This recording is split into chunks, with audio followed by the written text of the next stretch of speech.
Wah ini ajaran sesat, poso setengah hari. Tapi kedarani wajib ya nanti dulu. Madzhab Abu Hanifah tidak mengatakan wajib. Abu Hanifah ya orang alim Allah. Ya biasa lah. Ya orang alim alama pasti bacanya banyak, pertimbangannya kira usah sok keminter. Nah asal dia ulama, entah itu siapa saja asal dia ulama harus kita hormat. Wah hormat sekali sama Mbak Mun ya hormat, sama Mbak Habib Lutfi ya hormat, sama Pak Kuras ya hormat. Asal dia orang alim alama pasti bacanya banyak, pertimbangannya banyak. Kecuali dia alim itu aku gak percaya. Tapi beliau-beliau itu kan orang alim. Terus kalau beliau berstatement hukum itu apakah hukum fikih apa hukum tahapan kita kan tidak tahu dia wong alim. Kadang wong alim fatwa itu hukum tahapan bukan hukum sebenarnya. Misalnya gini, orang Indonesia itu rata-rata cara berpakaian gitu. Terus diputuskan bilang nggak apa-apa. Ternyata bilang nggak apa-apa itu dalam proses tahapan, bukan menghukumi yang sebenar. Saya tak contohnya paling gampang. Ben kowe roh ngaji, ojo sidik-sidik nyalano wong. Rasulullah itu pernah ditanya orang, ya Rasulullah, saya ini mau masuk Islam. Tapi penyakit dasar kula niku bodoni. Napa boleh kula salat, zakat tapi tetap ansal bodoni? Jawab Nabi, gak apa-apa. Wis penting salat. Sause wong iku mirip Abbas protes ya Rasulullah, apakah engkau ngalalo bodoni? Gak bodoni ora halal. Tapi kok jenengan ngolehi ketika wong iku gawe kontrak tetap oleh bodoni, mergo iki mergene maklar rezekine kok bodoni. Jawab Nabi, engkau angger sering salat, rak jijik-jijik dhewe mbek bodoni. Berarti ketika Nabi tidak mengharamkan bodoni itu bukan hukum sebenarnya, ini hukum tahapan. Apa hukum tahapan? Ini yang paling angel ning bab fiqhud dakwah, mana disebut fiqhud dakwah. Ada hukum itu tidak sebenarnya, tapi itu tahapan. Misalnya aku ketemu cah Jakarta, mondok ning nggonku misalnya, cah itu biasanya katokan cekak. Tak kon jilbaban langsung kangelan. Kira-kira tak kon, ya celananan nduk, celananan. Mergo pikiranku lumayan ora katokan cekak. Terus ning atiku mesti jilbab menyusul kan ngono. Bukan darani celananan itu hukum sebenarnya, ini hukum tahapan. Saiki kowe nglatih cah cilik poso, langsung maghrib tak beduk. Beduk. Terus pun, wah ini ajaran sesat, poso setengah hari. Dia seneng drengki mbek wong. Iku jenenge hukum tahapan, tidak hukum sebenar. Mulane kula sing penting asal sing ngomong wong alim saleh. Tak baleni nek wong alim saleh. Saleh tok ora alim ora cukup. Mergo ilmune ra akeh. Alim tok ora saleh ya fasik jenenge alim ora saleh ya kacau juga. Lah titenane piye yo? Lah alim tok ora. Nah alim titan-titani dhewe biji-biji dhewe.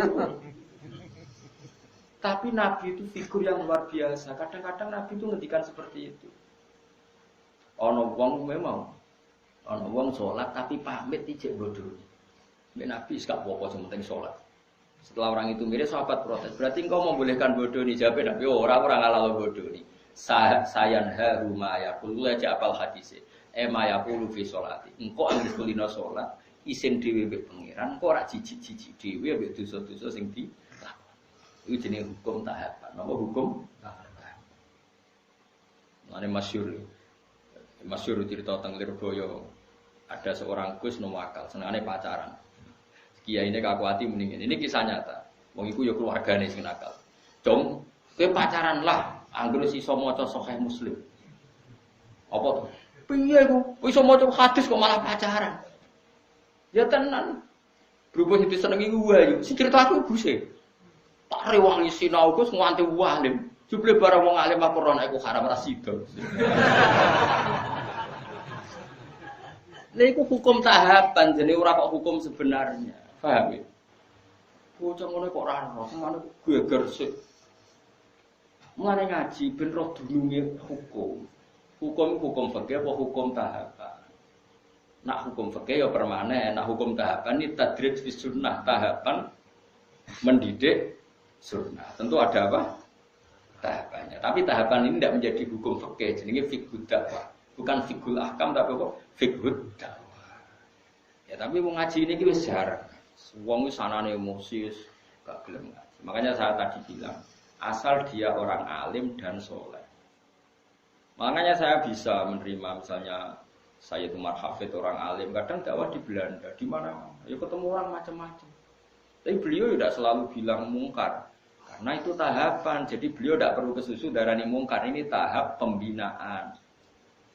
Bina wong Belanda cek katokan cekak kausan porotong wedok-wedok terus kon Islam. Ayo jilbaban, ayo cadaran, yo melayu. Ya mesti ada urutannya, tauhid dulu, setelah tauhid ini, setelah. Nah itu menjadi figur dakwah, bukan menjadi figur paham ya, mulane ngaji ben roh duduk perkara. Lah Rasulullah itu sering melakukan itu. Paham ya, jadi sahut. Makanya kalau ada orang ngomong tentang perempuan itu boleh memperlihatkan sesuatu yang menjadi kesehariannya, itu tentu tafsirnya itu macam-macam. Orang boleh berekspresi macam-macam, tapi tentu kita cari yang selamat. Kayak adat-adat kita sudah selamat ya sudahlah, pokoknya jilbaban, sing ketok wajah tok ben bojone ra kliru. Ya sudah, itu sudah lumayan. Tapi apakah cadaran boleh? Ya boleh. Tapi kendaraan wajib ya nanti dulu. Madzhab Abu Hanifah tidak mengatakan wajib. Abu Hanifah ya wong alim Allah. Ya biasa wae. Karena aku takoki, lha apa blodor iku oleh ya ora oleh. Tapi kowe iso ngatur wong sak Indonesia. Kowe muni haram utawa sapa wong mendo kabeh. Wong ora melok nglakoni. Malane cara kula kita dilatih dengan fiqh dakwah. Sebaiknya sing lagi blodor diajarkan ke yang tidak blodor. Wis ngono tok. Isane opo? Wa apa dawuh Kanjeng dawuh pangeran lasta alaihim bimusaitir. Nabi sendiri tidak bisa menguasai orang karena diusahakan sesuatu dilakukan dengan kesadaran. Mana ono ayat wala yubdina zinatahunna illa ma dzahara minha. Itu koma dzahara itu pokoknya cara kula sanut guru, anut wong alim-alim serausan. Cuma kalau ada fikih kontroversi itu sampean harus ikut saya. Apakah itu fiqhul ahkam? Apakah itu fiqhul dakwah? Kalau fiqhul ahkam ya final. Kalau fiqhul dakwah itu tahapan, apa? Tahapan. Ya mau misalnya kita ponaan ke Jakarta, Jakartaan cekak rajin dakwah. Mungkin tahapan kamu pertama kan yang mendesak pencelananan panjang. Kan enggak mungkin tahapan pertama langsung jilbaban. Tapi ketika kowe daran nduk sing penting celananan, itu bukan berarti celana itu sudah sempurna. Paham ya? Karena ini masih tahap. Paham ya? Lah ngono jenenge fiqhud dakwah. Jadi makanya masyhur itu kayak Nabi tadi.